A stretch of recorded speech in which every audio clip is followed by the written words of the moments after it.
పిల్లకాయలు చదువు ఒక్కటే కాకుండా దేని మీద శ్రద్ధ పెట్టినా కానీ సూపర్ సక్సెస్ అవుతారని మాకు తెలుసు. కానీ పక్కన వాళ్ళ మాట విని వీళ్ళని గువ్వ మీద తన్ని మరి చదివించి పిప్పి చేస్తాం. ఎందుకంటే మేము మిడిల్ క్లాస్ వాళ్ళం.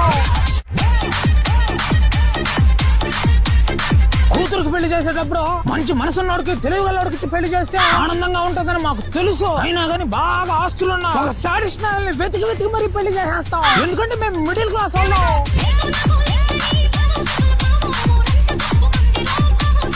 గొప్పలకు పోతే తిప్పలు తప్పని మాకు తెలుసు. అయినా గానీ పక్కన వాళ్ళ ఫ్యామిలీలతో పోల్చుకుని అప్పులు చేసి మరి ఫంక్షన్ వేసి గుడిసిపోతాం. ఎందుకంటే మేము మిడిల్ క్లాస్ వాళ్ళం. ఊళ్ళో 10 మంది పిల్లకాయలు చదివితే 10 మందికి ఒక రకంగా జాబులు రావని మాకు తెలుసు. అయినా కానీ వాడికంత జీతం వీడికింత జీతం అని చెప్పి మా కొడుకుని పీక్కుదంటాం. ఎందుకంటే మేము మిడిల్ క్లాస్ వాళ్ళం.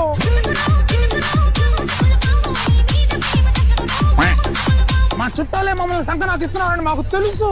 అయినా కానీ ప్రతిసారి వాళ్ళ చేతిలోనే మోసపోతుంటాం. ఎందుకంటే మేము మిడిల్ క్లాస్ వాళ్ళం.